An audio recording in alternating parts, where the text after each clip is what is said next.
Boa noite. Vamos falar aqui sobre teorias do direito econômico e vamos falar especificamente nesse momento sobre as fontes do direito econômico e apenas para esclarecer, essa apresentação nada mais é do que um complemento da apresentação que deveria ter sido feita na última sexta-feira, mas que por equívoco da minha parte acabou não sendo possível registrar uma parte da aula. Então eu vou transmitir nessa apresentação e posteriormente vou fazer uma edição com a apresentação da última sexta-feira, para que os alunos que não tiveram oportunidade de assistir a aula possam dispor dessa aula através do nosso link, na nossa sala de aula virtual, ou através do YouTube, se assim preferir.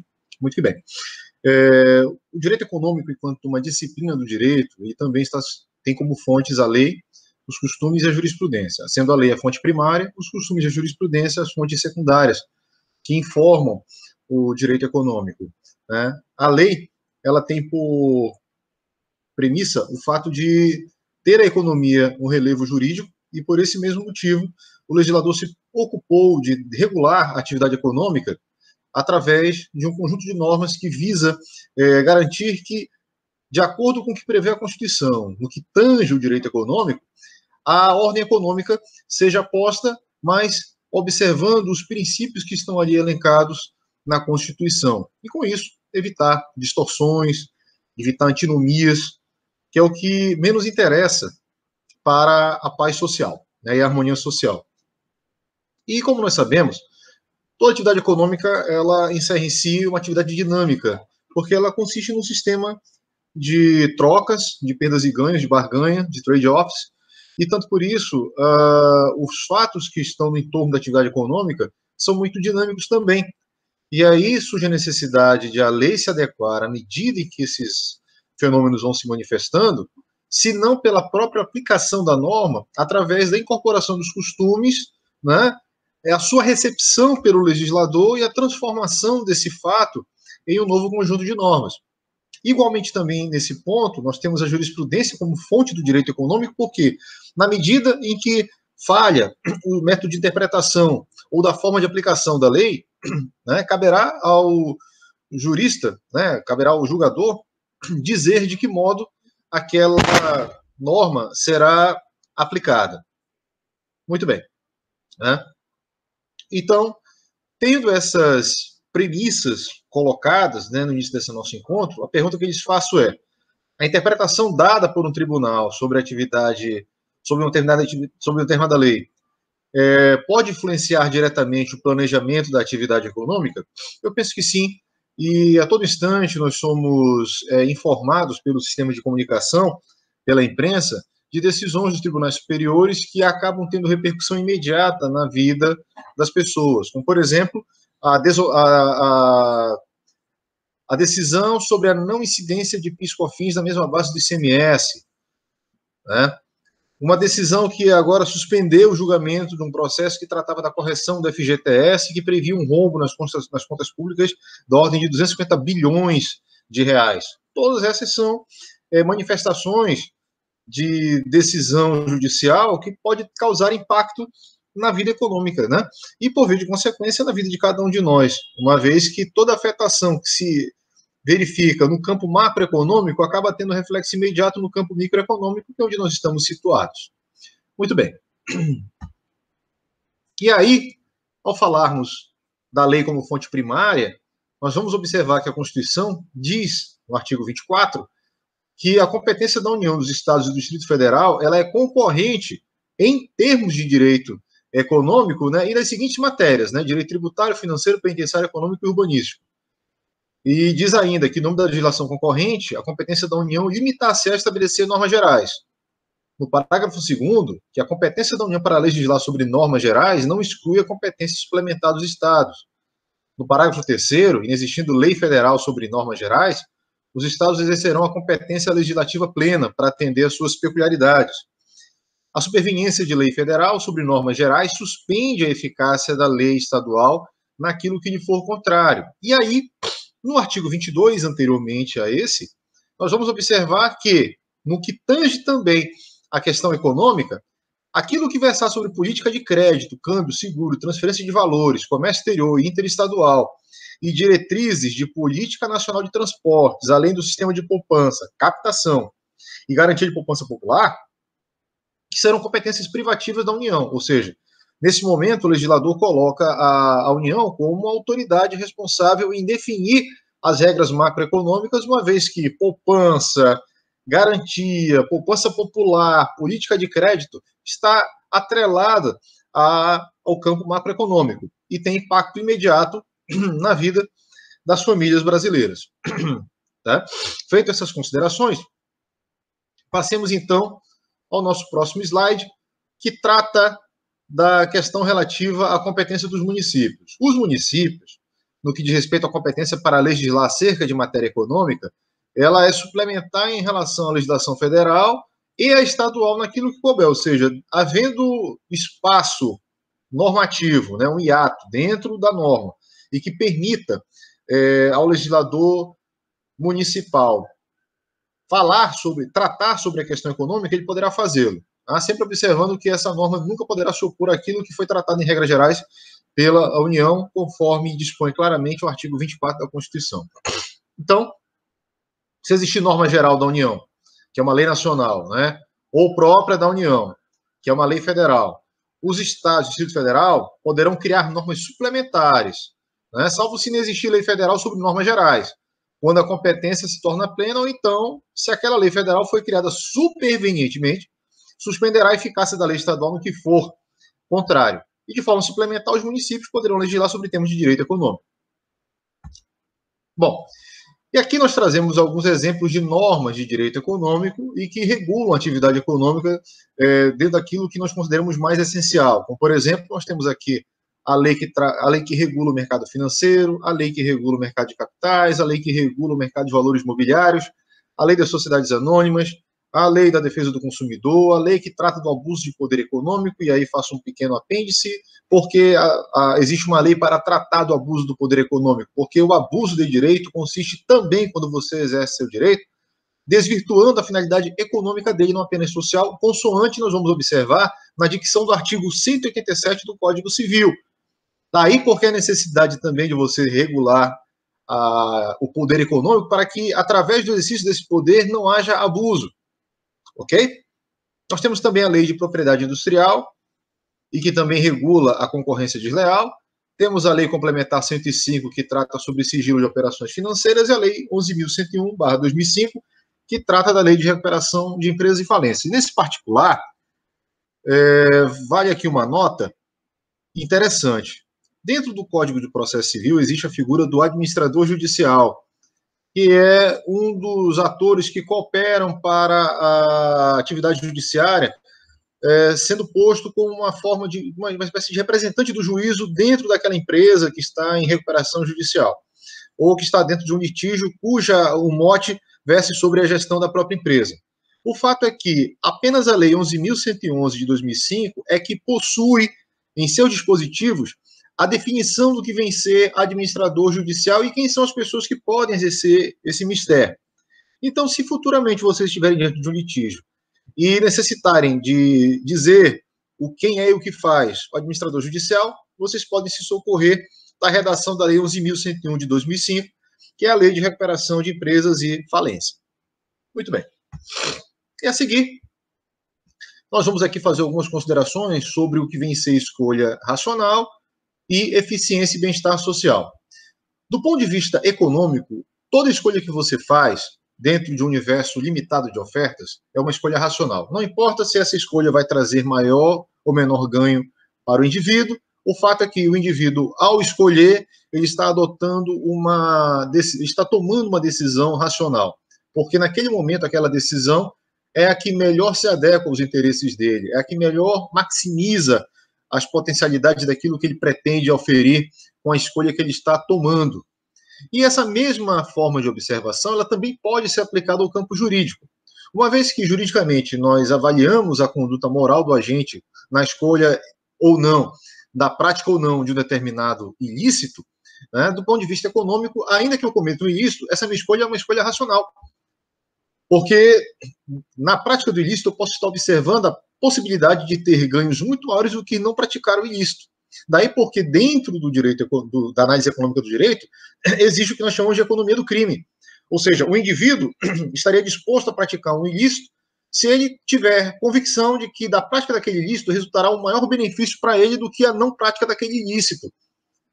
E as vantagens operacionais que ele vai obter com a prática daquele ilícito são muito maiores. É claro que o risco envolvido também é muito grande, e é proporcionalmente inverso. Qual é esse risco? De ser flagranteado, de ser preso, de responder pela conduta delituosa que ele praticou. Mas o fato é que, no momento em que ele vai escolher, diante da estrutura de incentivos que se apresenta, e quando eu falo estrutura de incentivos, eu estou falando do conjunto de normas que existem e que prevêem que determinada conduta será punida com determinada sanção, né? Eu estou exatamente também falando do momento em que o indivíduo escolhe entre cometer um assalto ou não, porque ele avalia que a prática daquele assalto pode trazer um retorno muito maior do que não praticar aquele assalto. Nós, por outro lado, pessoas tidas assim como de bem, e aqui falo de bem do ponto de vista moral, não vamos praticar o ilícito porque sabemos que isso é moralmente e legalmente inaceitável. O fato é que deixamos de praticar as condutas consideradas como ilícitas exatamente para preservar a nossa liberdade pessoal e o nosso conjunto patrimonial. Porque tanto do ponto de vista civil quanto do ponto de vista criminal, existe repercussão na prática do ilícito. No ilícito penal, a repercussão, invariavelmente, é a restrição de liberdade do sujeito, né? A restrição de direitos. E do ponto de vista civil, inevitavelmente, a responsabilidade sempre recairá sobre o patrimônio do indivíduo. Por isso que nós entendemos, e somos educados dessa maneira, a verificar e avaliar e decidir que não praticar o ilícito é muito mais vantajoso do que praticá-lo. Para outras pessoas, porém, essa lógica não é exata, né? Ela é o inverso. Ou seja, há muito mais vantagem na prática do ilícito do que a não prática do ilícito, certo? Então, definido o que vem ser escolha racional, do ponto de vista jus econômico, o que vem ser eficiência e bem-estar social? Nós consideramos eficiente uma tomada de decisão que traga ganhos, ainda que sejam ganhos meramente efêmeros, mas aquilo que faz com que o indivíduo acredite, né, que teve vantagem é o que nós chamamos de eficiência. Né? Quando você transpõe eficiência para o campo jurídico e você quer analisar a eficiência econômica de uma tomada de decisão do ponto de vista legal, você pode ter aí um conjunto de decisões que podem ser assim classificadas, né, como a adoção de uma política pública, a criação de uma norma, uma decisão judicial, né, a tomada de decisão para a prática ou não de um determinado ato. Todas elas são decisões que são tomadas e que vão produzir ou não, juridicamente, determinados efeitos. Muito bem. Se os benefícios que advêm com essa decisão são muito maiores socialmente falando do que os custos neles envolvidos, então você está diante de uma decisão cuja eficiência gera bem-estar social. Por outro lado, se a decisão que for tomada trouxer muito mais custo social do que bem-estar social, essa decisão não é eficiente do ponto de vista jus econômico. É dizer que, por exemplo, anos atrás ventilou-se a possibilidade de reduzir a maioridade penal para 16 anos. Do ponto de vista jurídico, seria aparentemente uma solução que traria resposta rápida para que a sociedade sentisse-se um pouco mais segura, na medida em que pessoas que cometem delitos na faixa etária acima dos 16 anos passariam a ser punidas como se maiores de idade, do ponto de vista penal, fossem. O problema é que há um custo social não contemplado no discurso que é utilizado para esse tipo de defesa, que é exatamente o fato de que nós temos um sistema carcerário precário, que não ressocializa e, pelo contrário, ele faz melhorar o grau de periculosidade do indivíduo que fica encarcerado. Considerando que as instalações não são adequadas para o convívio dessas pessoas que ficam aglomeradas dentro das unidades prisionais, das celas, né? O que vai acontecer quando você aumentar o contingente populacional dessas mesmas unidades? Vai haver um colapso do sistema, né? Porque você vai abranger agora uma faixa etária você vai abranger agora uma faixa de pessoas cuja a idade pode representar um impacto substancial e significativo e negativo nessas unidades prisionais. E ainda que você consiga minimamente garantir que essas pessoas fiquem ali detidas, você vai incrementar possivelmente depois as práticas dessas pessoas no que diz respeito aos crimes que vierem a ser adotados quando estiverem em liberdade, porque isso é presumível. na verdade. Então, do ponto de vista da eficiência, essa decisão de reduzir a maioridade penal, ela pode, inclusive aqui numa análise empírica muito rápida, ser considerada uma decisão ineficiente. Quer ver uma outra questão também que pode ser considerada como uma decisão, uma tomada de decisão ineficiente do ponto de vista jurídico? Justiça do Trabalho. Em 2019, perdão, a Justiça do Trabalho custou aos cofres públicos 16 bilhões de reais e deu como retorno para a sociedade, ou seja, resolveu conflitos e restituiu ao trabalhador, dentro das reclamações que foram formuladas, né, o valor de 8 bilhões de reais. Isso quer dizer que a União injetou R$ 1 para ter como retorno 50 centavos. Isto, do ponto de vista econômico, é de uma ineficiência sem precedentes, tá certo? Seria muito mais eficiente, fazendo aqui uma consideração sobre esse exemplo que eu acabei de dar, que essas reclamações trabalhistas todas fossem lançadas como crédito tributário e a União resolvesse, então, cobrar judicialmente esses créditos através da vara de execuções fiscais, né? Você teria uma economia aí de pelo menos 8 bilhões de reais nos cofres públicos por não manter a estrutura da Justiça do Trabalho, né, em virtude, talvez, do seu design, que a torna demasiadamente cara aos cofres públicos, né? Enfim, são apenas conjecturas, né? Mas uma tomada de decisão que gere maior benefício social ao menor custo social, essa sim é considerada juridicamente eficiente. Tudo bem? E feito então essas considerações, vamos passar agora para o próximo slide. Aí sim, você que não pôde assistir a minha aula, porque eu não gravei, né, na semana passada, fica agora acompanhando então a segunda parte dessa minha apresentação. Muito obrigado aqui pela atenção dispensada. Deixa eu só começar a gravar. Eu quero pedir desculpas aos alunos que estavam aguardando o conteúdo da aula na íntegra. A aula está sendo gravada da metade em diante. Eu prometo que vou gravar a primeira parte e disponibilizar também no YouTube, tá bom? Me desculpem, por favor. Eu acho que o afã de querer dar aula, eu acabo me esquecendo desse mecanismo de gravação. Mas eu farei o possível para que não haja o menor prejuízo para quem quer que seja. Tudo bem? Então vamos lá. Tá? Gente, o conceito de propriedade, ele está previsto... O conceito não, me perdoe. A definição de propriedade está prevista no artigo 1228 do Código Civil. E o que é a propriedade? Ela é o exercício conjunto de 4 direitos, ou, como eu costumo dizer, 4 faculdades elásticas, que são os direitos de usar, gozar, dispor e reaver o bem da mão de quem quer ele se encontre de maneira indevida. Então, feitas essas considerações iniciais, por que eu trago, dentro do contexto da nossa aula, a questão da propriedade na ordem econômica? Ora, as tomadas de decisões, todas elas, têm por base a questão da propriedade. Lembra quando eu falei no início da nossa questão evolutiva, em que o ser humano passou a amealhar bens, a acumular bens, para evitar que esses mesmos bens lhes faltassem numa eventual escassez? É exatamente isto, né? A propriedade, ela tem intrínseca relação com a realidade econômica e social. Tanto é verdade que a nossa Constituição, ao invés de tratar apenas da questão da igualdade, ela trata também da questão da equidade. E o que é a equidade? Nada mais é do que a isonomia jurídica que se coloca diante de todos os agentes que vivem dentro da nossa ordem, da nossa ordem jurídica, social, política e econômica.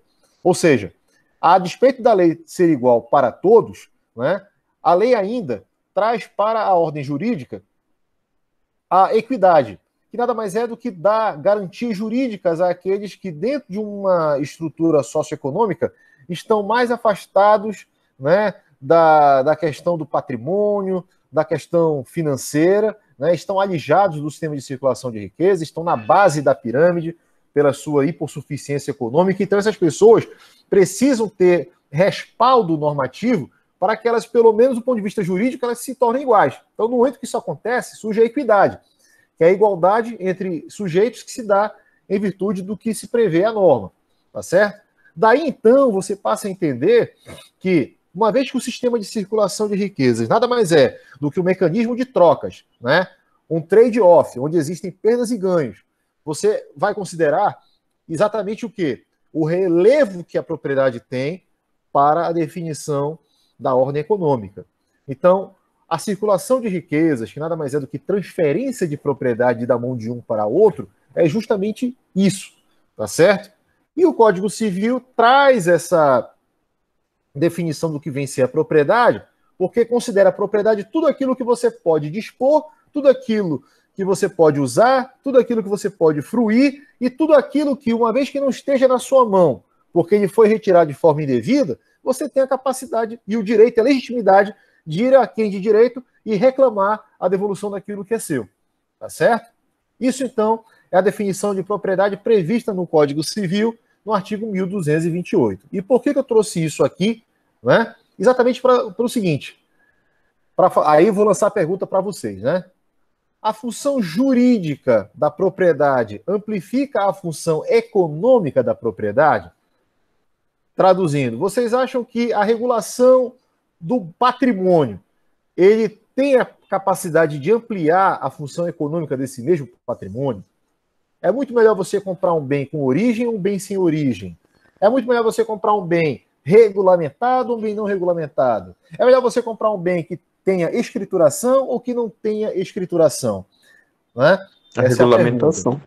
Obviamente, por quê? Por conta de segurança jurídica. E é por isso, e aí vem com bastante propriedade o nosso querido professor Yoram Basel, né, que diz o seguinte, né? Quando você trata da questão dos direitos econômicos de propriedade, você está falando dos direitos que o indivíduo tem sobre um determinado bem e na habilidade que ele tem, em termos de expectativa, de consumir o bem diretamente ou por meio do sistema de trocas, né? E aí você dá a esse bem uma função econômica. E aí vem aquela questão, a função jurídica amplia a função econômica? Com toda certeza. Por quê? Uma coisa é eu comprar um determinado bem que está escriturado, regulamentado, registrado, né? Eu tenho a certeza de que sobre aquele bem não incide nenhum tipo de pendência, nenhum tipo de ônus, vou comprar com segurança e aí vou reverter os créditos que eu acumulei durante um determinado período da minha vida para adquirir aquele bem que eu tanto almejo ter, né? Um carro, seja ele novo ou de segunda mão, um terreno, um apartamento, né? Uma casa, enfim. O que me dá a certeza de que eu estou fazendo, em tese, um bom negócio, é saber que aquele bem que eu estou adquirindo tem procedência. E aí, com muito mais razão.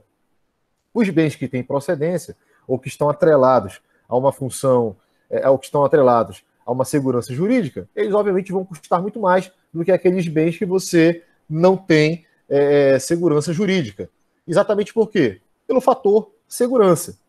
Tá certo? Muito embora o legislador brasileiro tenha buscado resolver esse problema utilizando uma estratégia de equidade, que aí você vai para o mesmo Código Civil e vai lá para o artigo 1196, né, na parte que antecede o direito das coisas, né, e você vai ver que a posse, que é exatamente um fato jurídico, né, que não é um direito, mas que é reconhecido por lei como um fato, e, portanto, a partir dali, a pessoa que se insere naquele fato pode fazer uso dos mesmos mecanismos de proteção da propriedade para defender a sua posse, você vai observar que ela carece de maiores o quê? Maiores seguranças. Porque a posse ela é controvertida. A posse ela submete-se a regras, né, para poder valer. Né? Entre elas, qual? Né? A uso capião, que nada mais é do que uma forma que a lei estabeleceu para que, com o decorrer do tempo, a posse que você exerce sobre um bem que não foi reclamado ou que não foi reivindicado,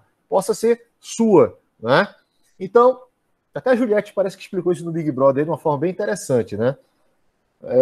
Qualquer dia desse eu vou ver de novo o que ela falou, eu vou gravar e trazer aqui para vocês, mas é exatamente isso. Se eu tenho a posse, eu tenho um fato em relação àquele bem, eu constituo um fato. Mas se eu tenho a propriedade, eu tenho o direito sobre aquele bem. Entretanto, ainda que eu tenha a posse, né? Eu posso exercer sobre a posse os direitos de defesa que são assegurados ao proprietário. E por que isto acontece, minha gente? Agora vem a grande explicação, né? Exatamente porque nem todos conseguem ter acesso ao bem juridicamente seguro. Muito do que acontece no Brasil, dadas as desigualdades sociais, deriva o quê? A existência de invasões, de áreas que não são, que tem um problema de regularização fundiária. Né? O poder público, com o passar do tempo, vai desapropriando essas áreas e vai outorgando a propriedade para aquelas pessoas que estão ocupando aquele bem, não é verdade? Então, para proteger essas pessoas, é que o legislador permite que você possa defender a posse, porque o seu bem não possui a segurança jurídica suficiente para ser defendido, mas é necessário que o poder público lhe dê mecanismos de defesa. Então, você, possuidor, pode defender a sua posse como se proprietário fosse, apesar de não ser, né? Outro ponto também, lá no artigo 108 do Código Civil, quem tiver interesse, dê uma olhadinha lá, né? Os negócios jurídicos que envolvam bens cujo valor não exceda 30 salários mínimos, eles podem ser feitos através de documentos que não precisam ser aqueles que têm forma pública, que são os lavrados em cartório. Os instrumentos particulares podem produzir efeito. E é exatamente por que também desta norma ter contemplado essa situação, porque muitos dos imóveis que não têm a segurança jurídica são imóveis de valor reduzido, de valor módico. Portanto, não poderiam também escapar ao alcance da norma, que visa da equidade, dar também o mínimo de segurança, né, ainda que seja um pedaço de papel, para que aquela pessoa tenha a certeza de que adquiriu um determinado bem e que aquele bem, seja ele dado por um recibo ou por um documento, uma escritura particular, produz os efeitos jurídicos necessários. Tá certo? Tudo bem até aí? Beleza. Bom, uma coisa também interessante de observar é que, em que pese a segurança jurídica, Coase, teórico-econômico, ele fala o seguinte, né? Todo negócio envolve uma barganha, né? O que é a barganha? Você procura tirar a maior vantagem possível de um negócio que você estiver realizando. Exemplo, você vai numa loja para comprar um produto, e aí o produto tem um preço X. O que costumeiramente você pergunta para o vendedor? Dá para dar um desconto se eu pagar à vista? Qual é o valor que você me dá para eu pagar no cartão de débito? E no crédito, você pode parcelar sem juros? Então, essas indagações que você faz no momento que você está entabulando o negócio, nada mais são do que o quê? Tentativas de você obter o melhor proveito econômico, né? Conseguir dar uma esticada na sua restrição orçamentária para conseguir comprar aquele bem que você possui, né? E aí nós sabemos que um bem juridicamente protegido, ou que esteja regulado por um conjunto de elementos jurídicos que dão segurança ao agente, eles custam muito mais do que aqueles que você compra, por exemplo, no OLX, né? No OLX você costuma comprar coisas de segunda mão, mas não espere necessariamente ter a mesma segurança que você teria se comprasse um produto novo numa loja do Mercado Livre, na Bemol, coisa que o vale. Mas por que eu estou falando disso aqui nesse exato momento? Porque a segurança jurídica, em que pese trazer segurança, ela também traz um outro problema a posteriori, que são os custos que envolvem um eventual litígio decorrente da violação de algum direito desses bens que são juridicamente assegurados, né? De que maneira? Né? Se você tiver, por exemplo, uma demanda que envolva um carro que você comprou e que está apresentando um barulho anômalo, né, ou um barulho que não é condizente com um carro novo, inevitavelmente você vai procurar a concessionária para tentar resolver aquele problema, e se você não conseguir resolver aquele problema, o que você faz na sequência? Você vai procurar o órgão de defesa do consumidor, vai procurar a justiça para fazer valer o direito que você tem de usar plenamente o bem que você comprou, destituído de qualquer tipo de vício oculto, né? Ou de defeito que foi identificado tão logo você passou a usar aquele bem. Mas para isso você vai ter que fazer o quê? Você vai poder postular sozinho? Em tese, não. Por quê? A depender do valor do veículo, você não vai poder promover uma reclamação no juizado especial de pequenas causas, porque o valor do veículo muitas vezes ultrapassa o valor do teto máximo de 40 salários mínimos do juizado de pequenas causas, né? Então você vai ter que ir para a justiça comum. Se você tem um carro, você não pode alegar que é uma pessoa hipossuficiente, porque você tem um carro. Então você vai ter que ingressar com pedido, né, de parcelamento das custas iniciais do processo, vai ter que obrigatoriamente constituir um advogado para entrar com a ação, que poderá cobrar ou não um valor no início da demanda, pode ficar só com êxito, mas ele pode cobrar também algum honorário para poder promover a ação, e você vai entrar num sistema de apreciação de teses para saber se ao final, de fato, o veículo que você comprou, ele veio com um defeito oculto ou não. E aí o que acontece? Nesse ponto, né, o Thomas Ullen e o Robert Kutter, tomando por base a premissa de que num processo de resolução de conflitos, já foi tratado pelo Richard Posner no trabalho dele, A Lei e o Mercado e o The Law, The Market, e eu esqueci o terceiro nome aí, me perdoe, tá? Mas Richard Posner trata disso, e esses dois autores que estão aí citados no slide número 50 formularam uma regra que estabelece uma interação interessante entre a necessidade do direito e o êxito da barganha. Né? O primeiro, que em regra, o direito é desnecessário e indesejável para uma solução eficiente. Quando eu falo aqui em direito, estou falando do processo. Né? Ou seja, se você tem um problema jurídico decorrente do bem que você adquiriu e esse bem não está te satisfazendo, é muito melhor que você procure resolver extrajudicialmente do que judicialmente. Por quê? Judicialmente você vai ter uma série de custos que você vai ter que suportar para poder valer o seu direito de ter o bem na forma como você inicialmente havia desejado. Tá? Agora, não havendo a possibilidade de resolver a coisa amigavelmente, através de uma barganha, né, através de um acordo, barganha aqui, leia-se, acordo. Aí então nós passamos então para a via judiciária. Tá certo? E nesse momento que você passa para a via judiciária, você passa a suportar o que nós chamamos de externalidade. Professor, o que é uma externalidade? É um fato que pode gerar um efeito positivo ou negativo, mas que você não tem como mensurar a priori. Né? Você nem tem como mensurar o quão positivo será e nem tem como mensurar o quão negativo será.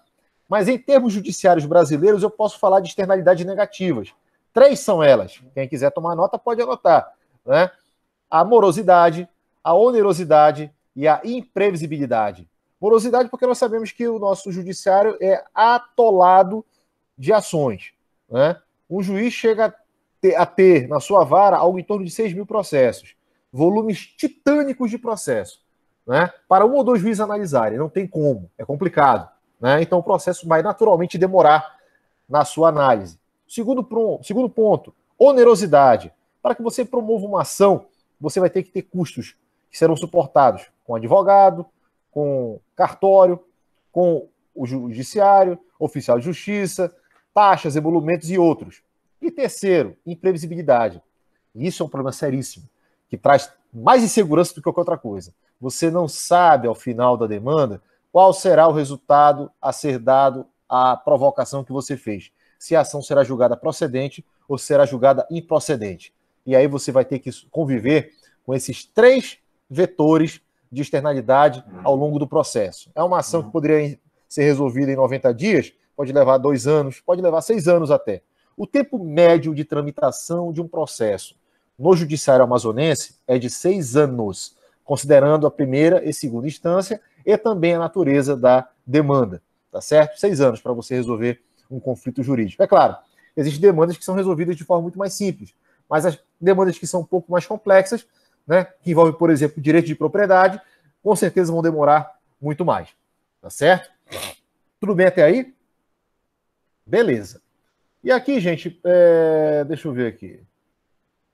E aqui no último slide, de número 51, eu tenho aqui o teorema de Coase, né, onde ele diz que os custos de transação, eles equivalem a 0 quando as partes abrem mão de fazer uso da estrutura judiciária para resolver a questão extrajudicialmente, tá certo? E nesse ponto aqui, contribui muito os tribunais de arbitragem, né? A arbitragem, de modo geral, contribui muito. Por outro lado, se não houver esse acordo e as partes tiverem que ir para uma disputa judicial, né, o resultado de custos poderá ser maior do que 0 para uma delas, efetivamente para a parte que perder, porque a parte que perde ela tem que suportar as despesas da perda do processo e ainda tem que pagar as despesas da parte que venceu a demanda. Né? E aí, o que acontece? Se o processo for demasiadamente complexo, aí você vai ter um custo não determinado, né? Por isso que o custo de transação será maior que X, que é um valor não determinado, né? Pelo fato de você ter que empregar a demanda judicial e ter que fazer uso de todas as esferas recursais para tentar fazer valer a sua tese ou atacar a tese que estiver sendo sustentada pela parte contrária. Né? E aí você tem meio que uma eternização do processo pelo fato de que a parte não se limita a recorrer para a segunda instância, onde obrigatoriamente a demanda deverá ser analisada. Mas muitas vezes recorre ao STJ ou ao STF e o processo também, igualmente, acaba ficando lá por anos e anos. Tá certo? Bom, então, feitas essas considerações, gente, eu acredito que nós temos, então, satisfeito aqui o interesse de todos nesse nosso encontro de hoje. né? Mais uma vez eu quero pedir desculpa aos colegas por não ter gravado a primeira parte da aula, mas eu farei isso com maior satisfação e colocarei à disposição até quarta-feira que vem para eles, tá certo? Se ninguém tiver uma pergunta a ser feita, eu quero agradecer desde já a atenção de todos e desejar a todos um bom fim de semana e um bom descanso.